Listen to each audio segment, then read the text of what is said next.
Hey Brock, how are you? Doing well, John. How are you? I'm good. I'm just reading through some of the uh, pretty nice comments on that James Bond video, but I definitely need to fix my cummerbund pronunciation in the future. Yeah, I saw a few comments that were correcting you on what was the other one? Garbadine. Garbadine. That's right. Yeah, which I don't think for some reason I always saw that in my head as spelled the way that you were pronouncing it. So Okay, I'm good that I don't feel that crazy then because I actually recorded. So when I did that video, I recorded three voiceovers for like the next three videos, and in the second video, there's a whole passage where Matt talks about gabardine suits, and I said garbadine every time, and I had to go back and record that whole passage again after I realized in the final edit that that was wrong, but I didn't fix it on the first one. So Matt said that he doesn't blame me for some of the pronunciations. He thinks that's my Pennsylvania accent, and he said that I kind of sound like Jimmy Stewart. And so, like, I'll take Jimmy Stewart. That's fine with me. yeah, the writing was so good.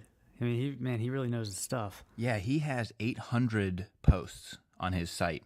And so there's like a treasure trove of stuff to be converted into video. And I know he seems to have really liked the process of translating. So so I reached out to him back in like February and said, hey, I really like the site. And the post that did it that day was he wrote a post about why James Bond still wears a tie, and he talks about how James Bond represents Western civilization. The villains typically represent anti-Western civilization, which is why he wears a tie and they don't. And then he compares that to British influence on the Western world or on the entire world. And I loved the post, and I was like, this would make a great video.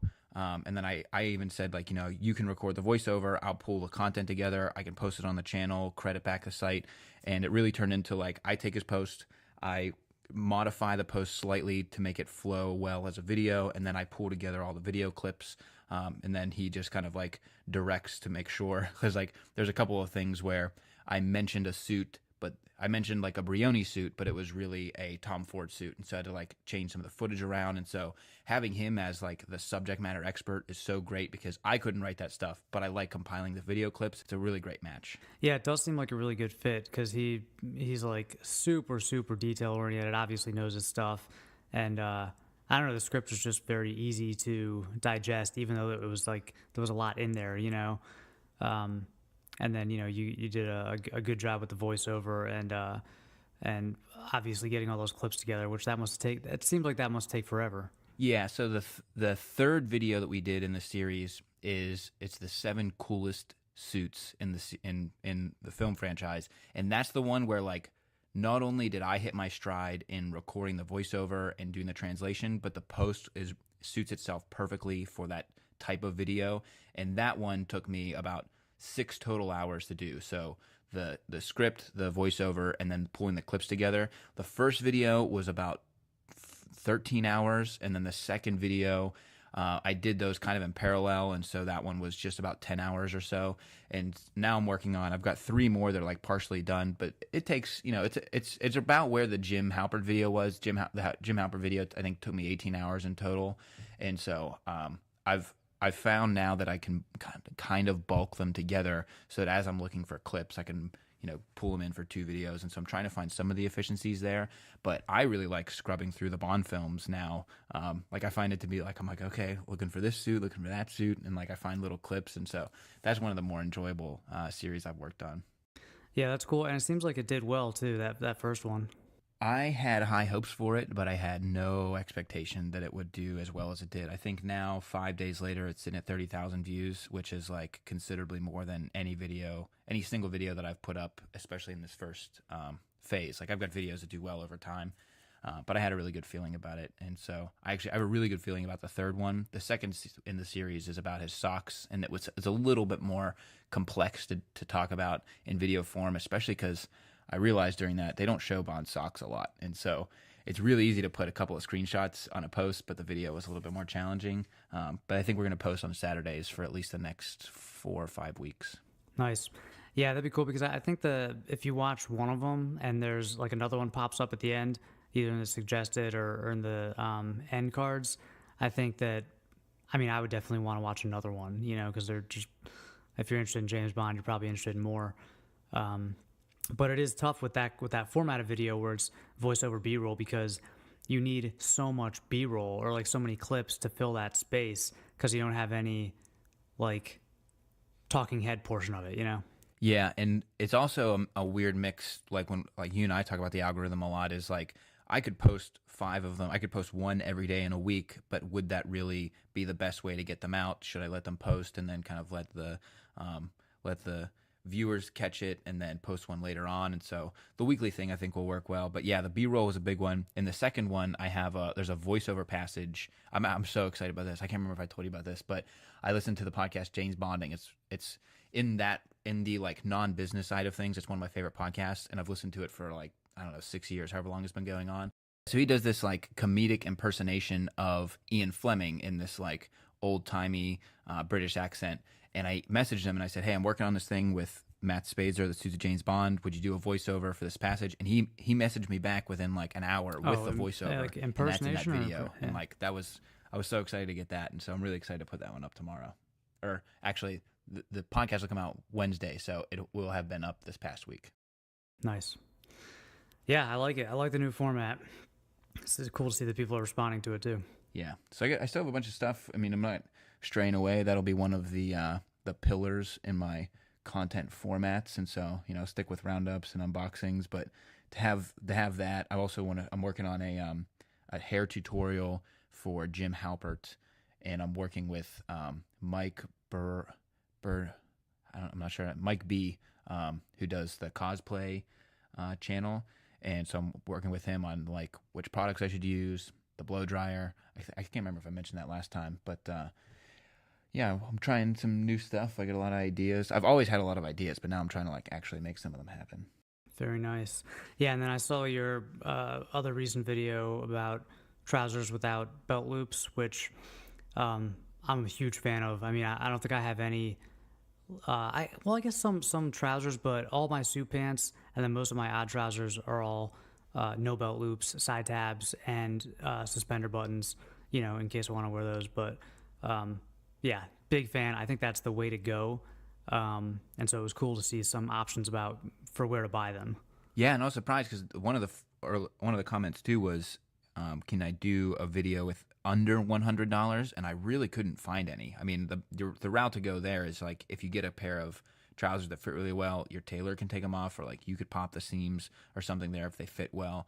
But it is an interesting space where 5 years ago you probably couldn't get any, but now there's these smaller companies like Black Lapel and Oliver Wicks and all these smaller companies that are able to do custom at about $150 or so, and I think that's pretty cool.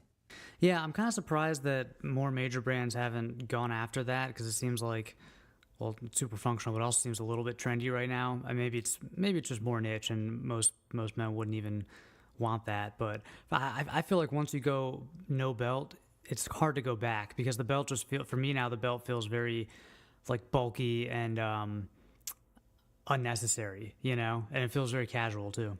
Totally. And I've found myself that linen pair that I have in the video, that's like now one of my favorite pairs of pants, because you can wear them when it's warm. You can wear them. I mean, I wouldn't wear them in the winter, but as a pair of pants to like wear to the office, I think they're super comfortable, and it's that like streamlined look. I think it's it works really well for our body types. We've got some pretty straight forms, and it would definitely vary amongst there. But I think if you do have the form for it, then ditch the belt and don't worry about it. And actually, in the current video that I'm working on with Matt, he mentions that it's easy for like menswear shops to sell pants with belt loops and then sell the belt as an additional like add-on, because then that becomes more sales and margin for the company versus selling a suit without. And we've basically been conditioned to think that suits are incomplete without a belt, when in reality it's the other way around, and that's more of like a 90s thing.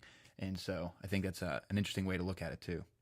Yeah, belts must have incredible margins, because if you look at a company like Allen Edmonds, maybe you can get a pair of shoes for $300 to $400, and then a belt's like $80, $90. And it's so much, it's not that much leather. They can probably sometimes use like remnants and stuff, odds and ends. And it's just such a simple thing, but they must have really good margins.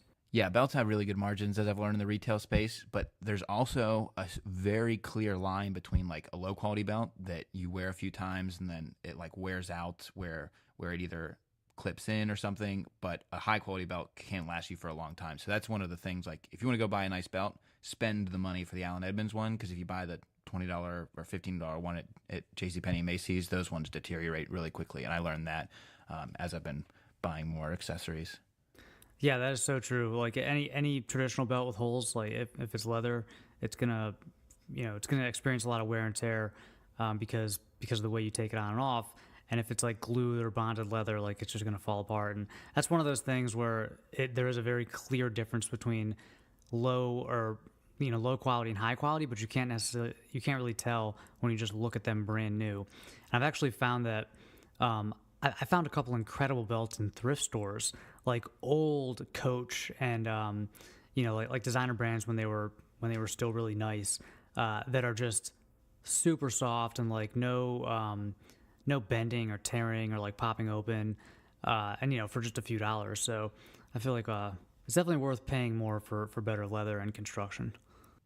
Oh, I bet. I bet you could find some really nice belts, especially where you're at. We've talked about that before. Thrift stores in Tucson are a little bit different than Pittsburgh in some ways. I guess you got to know where the right place to go is. You got to go to the right neighborhood. Yeah, totally. But it does really depend on where you live, because I didn't have much luck back when I lived in DC. But yeah, here, and I don't know if it's because the demographics or whatever, but I have found some crazy stuff in the thrift stores, especially with accessories like ties and belts. Where do you stand on like belt, the clips itself? Because one of the things I follow Manny on Well Built Style, and I'm in line with him where he talks about, like if you see an Hermes belt with the H on the front or like Gucci belts, he's like ditch the designer belts, and that's basically where I'm at. But I don't know where you fall. Yeah, I don't really like any sort of flare on the belt. I just like a really thin belt with a kind of smaller, thinner buckle that's like very like low key. It's actually one of the reasons that like I love the functionality of the holeless belts, like from like Anson or Slide Belt or Trackline or one of those companies, but they haven't been able to get that buckle into like a smaller and thinner form, because the belt has to slide through it, and so it's got to have something on the back and the front. So if they could get that functionality into a slimmer, kind of like shallower buckle, I'd be all about that. Yeah, I'm totally bullish on the slide belts too. I was wearing one for this trip that I was just on, and the ease of sliding on and off, and the reduction of the wear on it as well. And for the most part now, like I'm pretty happy with the core one that I have, core Trackline, and then I think Anson, they use like a better leather. It's not what you would get from like a higher end belt, but you're paying for the functionality of the slide mechanism. Actually, Calvin Klein I saw has one that's like a carbon fiber, which I'm not crazy about the texture of it, but it's an interesting way to get around the fact that it's leather and some of those. But my wife has been like begging me for a Gucci belt. I might end up having a Gucci belt in my house soon. Well, gotta get what she wants. The nice thing with that is we can like share it, but I don't know that I would wear one. Yeah, I don't know. It's I guess it's a little loud, but it's the same as having like a luxury watch. It's a bit of a statement, and if most people won't really recognize it, and people who do will appreciate it. You're kind of in the club. I know. We were at the arts festival last weekend, and there was a guy he was like a leather craftsman, and his belts were like $60, and she was gonna get one of those from him because it was really nice. She just wants like the plain leather Gucci belt. I think she just wants the Gucci symbol, but we're gonna order a belt from that guy. He was a local guy. It was pretty cool. Did you see the Gentleman's Gazette video he does like an Is It Worth It series, and he did the Gucci horsebit loafers? I did, and what's funny about that is as I was watching it, I was waiting and waiting for him to mention Jay Butler, because I was basically down in the comments like with it, a comment typed out like you missed Jay Butler, but he threw them in at the end because I wear those red suede ones from Jay Butler all the time. They're like one of my favorite shoes, and I did see that one, and I think he just did one on the Hunter Welly, like the rain boots. I like that series that he does. Yeah, it's really cool, super thorough. I haven't watched the rain boot ones yet, but I'm gonna watch that. But yeah, I just thought it was because Raphael, he doesn't pull punches. He tells you what he thinks, um, and I guess it was kind of good to hear that like they are high quality. But I think the main takeaway for me was that you have these luxury goods that at one point they were what they were because of the craftsmanship and the materials, but now the product page where you're about to spend hundreds or thousands of dollars on this product, you can't even find any info about where the leather's from or like how it's constructed. So it's just kind of interesting that the brand has kind of admitted almost that it's totally about the status and not at all about the quality. Yeah, coasting on their success a little bit. Actually, Christian did a video, Theo and Harris, on the horse bit loafer just like a week or two ago also. Oh, I gotta watch that one. He talks about it in a very similar way. Like, I don't know that he would have watched. I've learned from Christian that he doesn't watch YouTube much at all, but he basically says the same thing as like, look, the shoe was designed for a certain purpose. It was built to this incredible quality, but now, because he actually has some vintage ones on his site, and now like the leather is different. They source it in a different way. You're paying for the brand because with inflation they used to be like $400. Now they're $600, and so I don't think he calls that out. But that's been my interest lately is when I'm working on that Rolex video when I charted the inflation and looking at what things cost back then.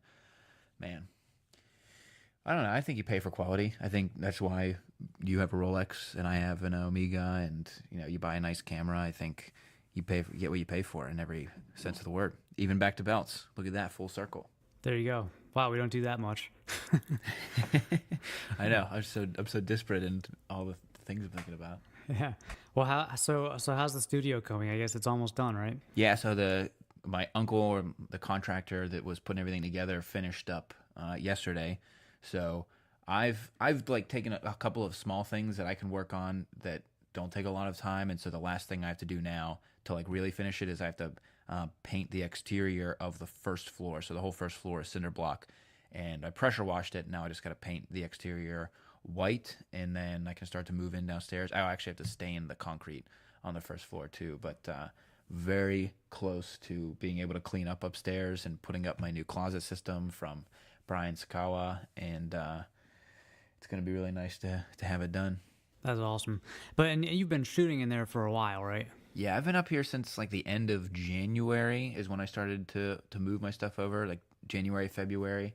And so that's what I actually have some footage that I need to put into a video from when I was still shooting in the basement, and I think it'll look really close. Observers will be able to catch like an unboxing from the old place, but the problem now is like I've got all this stuff, and so I can't really shoot full body yet, but I'm almost there. And then I got blinds, or a curtain that is both sound dampening and light, like full blackout, in order to put it over this giant window in the front, because most of the echo that I'm getting now, because I have the ballast up on top, but most of the echo I get now is from this giant, it's like 8 by 10 feet, this window in the front. And so I'll have to dampen that and then block out the sun, and then I'll be able to upgrade some of my lighting too. Awesome. Yeah, I finally took the step to just black out the window, because I have this one huge window. I think it's south facing, and it's just really big, and it's nice because on the right day it's like the perfect amount of natural light, and I almost don't even need any lights, but it's just so unpredictable. So I finally just blacked it out, and actually blacked it out with a gray backdrop. So now I can use that to either do product shots on or stand in front of for outfit shots. So it's kind of a dual purpose. And then I got these 2 new lights. So yeah, I was trying to make my place like, somewhere where I want to hang out and also really good for shooting, but I kind of ditched the hangout portion of it and just made it good for shooting for now.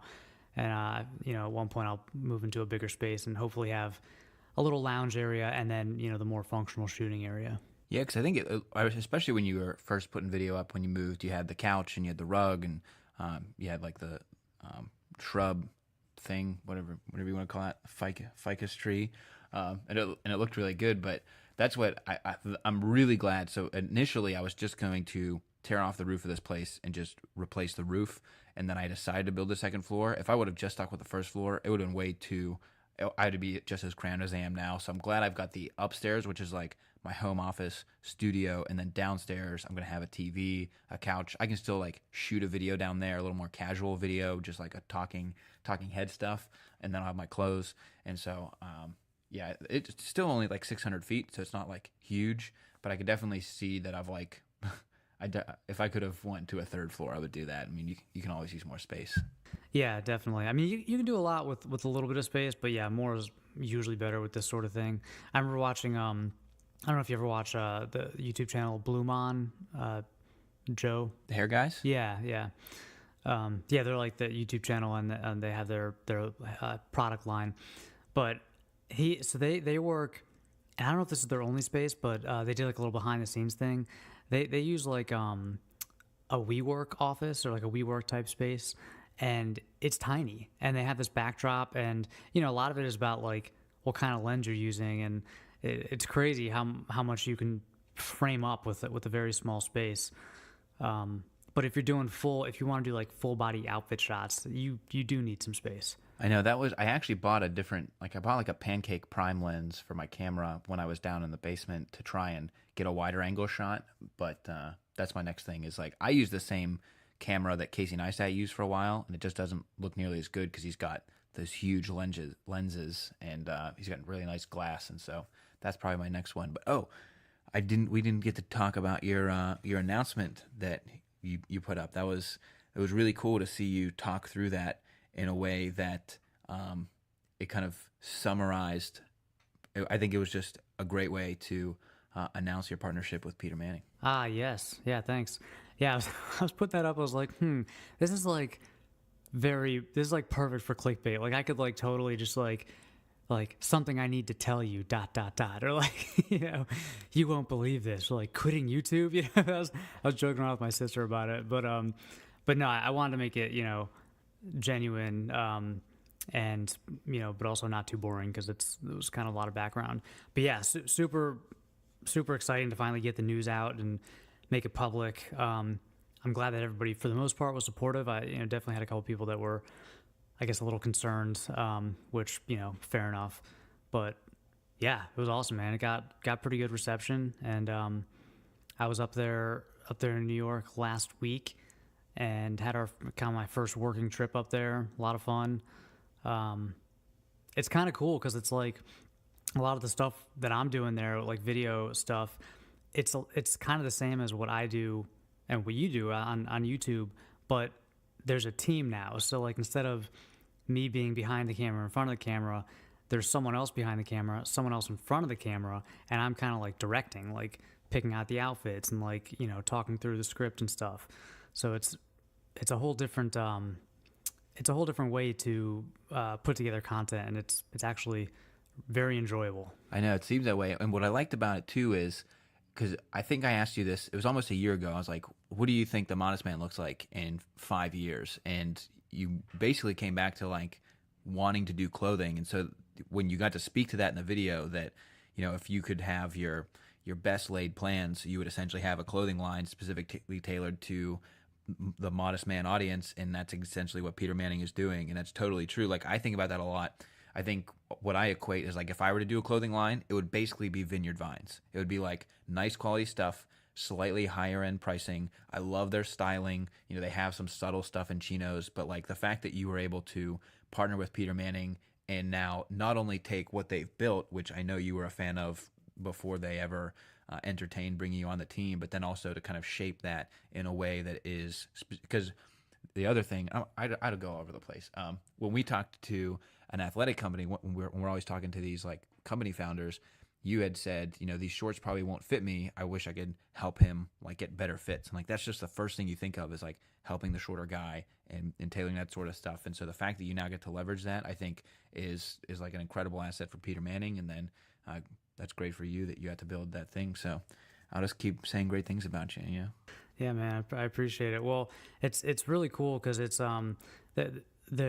the Peter Manning guys, like what they've already achieved is incredible, and it's funny, like I was listening to that interview you sent over with that episode of The Pitch with the founder of Bluffworks, and just kind of listening to like, the numbers and the growth and everything. And Peter Manning is on par with some of the most impressive like young apparel companies, and they don't really, they're not on Shark Tank and stuff like that. They could be, but they're not, and they're heads down, kind of focusing on work, and but they're so open to ideas too, and like I want to kind of not change the brand or anything, but just like, I want to put my imprint on there a little bit. And obviously like my kind of aesthetic and my audience skews a little younger, like maybe, a little more modern, and they're totally cool with that. Like that's what they want too, because you have to reach, younger people because your customers get older. So, I think they're just totally open to ideas, and even just being up there once so far for my first trip up there, it's crazy like what happens in a day at a small kind of up and coming apparel company. Like we had like designers just pop into the office and be like, hey, like here's the prototype of the new like Harrington jacket. What do you think about this zipper? And we're just kind of standing around like playing with it and trying it on, and it's just really cool, man. It's nice change of pace. Definitely. And I saw too, you were responding to the comments on that video. Like people want not a lower cost. I mean, people were saying that, some of the stuff's a little bit expensive and you can kind of work around that. So I think the fact that people that are fans of the brand already and fans of the Modest Man can have a direct line into possibly getting product even more specifically tailored, I think that'll be huge. Totally. Yeah. And the price thing is tough because I obviously want to make things attainable, for everybody, but it's so hard, man. Cause I think people don't realize how people don't really think in margins, and as they shouldn't, as a customer, you shouldn't really care about, I guess, markup and stuff like that and profit. But, just because you can get something cheaper at H&M, it's like apples and oranges, comparing that to a brand like Peter Manning or a lot of these direct to consumer online first companies. So it's really tough, to get lower prices and a good product. In fact, I say it's almost impossible. So you can get, reasonable prices, but they're not going to be, if you want a good product, it's not going to be for everybody, unfortunately. Yeah, and that was part of my observation when I was traveling to Europe a lot. So when I spent a lot of time in Switzerland, everything there is like more expensive, but a lot of it is made by Swiss people in Switzerland, and like that's kind of the culture over there is like the food's more expensive, but it literally came from the mountain that you're looking at across the street from the restaurant, or like the little like wooden toys that I bought for my children are made in a little Swiss workshop like down the road in Zurich. And there's a lot of that like sort of thing, but in the US it's like, H&M is, H&M is Swedish, but companies like H&M are very big, and Zara, and these very low cost providers. And so I think, and that's part of what I've been trying to discuss on my channel more as I talk about product is like, I'm fine paying $125 for Mizzen and Main shirts because they last long, it's less to take care of over the long term and that sort of thing. And that's really what I try to champion with these brands. And that's why I really don't cover H&M or some of these lower cost brands. Yeah, and I think it's important to remember that, Mizzen and Main, they're not taking advantage of you. They're not exploiting their customers. They're not making a killing off of that shirt purchase. They're, of course they have to make a profit, and they're a company, but I think people, we've talked about this before, but I think people conflate, expensive with overpriced, and Mizzen and Main is not overpriced, and companies like that are not overpriced. So, yeah, I think that's kind of just how it is if you want good stuff. Yeah, and actually that Bluffworks thing that I sent you, so if, for anybody interested, I think most people interested in what we talk about would be interested in this. It's a podcast by Gimlet called The Pitch, and the Bluffworks founder actually did their blazer not too long ago. He's raising money right now, and you get to hear how he pitches the company, how he thinks about the company. And the most disheartening part of that pitch was that he said he's going to move production to China on the blazer, and like that's the number one reason I would recommend that blazer over anybody else is because it's made in New York. And so I hope that he might reconsider doing that, because the blazer is like $295. Even if he kept it in the U.S. and he raised the price to $325, that's not that much for a jacket. But then you can still say it's made in the U.S. And I think, I don't know, there's always scaling issues. I'm sure there's other reasons he wants to move it, but I thought that was like my one takeaway from that thing, other than how incredible a pitch it went. I was like, oh man, I don't want him to move the production. Yeah, that is kind of sad. It seems that that does seem kind of like a common um, progression, where you kind of prototype something locally because you can go visit the factory, you can you can be there and get a small batch maybe, but then when you're ready to scale and like get the margins up a little bit, you move it overseas. So I don't know if that's a problem with if that's like a built-in kind of like that's an inherent problem with the state of like U.S. manufacturing right now. I know there are companies like you covered articles of style in your trousers without belt loops video, and like you said, other than like full traditional bespoke, they're top of the line. $300-$400 for trousers. So, but they're made in the U.S. From the best materials you can find. So that's just how much it costs to do that. I know. I actually got caught in a Twitter thread where somebody mentioned them and then mentioned me later on. And I don't know if it was Dan or somebody on their team, but they said somebody had mentioned about going bespoke in articles of style. The account tweeted back and said, if you don't like our garments more than bespoke, I'll give you your money back. And I'm like, whoa, bold claim. That is a bold claim. Oh, speaking of which, I I had my last fitting for the Alan David suit. Finally, this has been a process, man, and it's just beautiful. Like it fits. I'd say the best made to measure suit I have is from Oliver Wicks, and this is just different. Like in a way that it's like hard to describe. It just like next level. It's next level, yeah. So I'm excited. I'm gonna do a video about.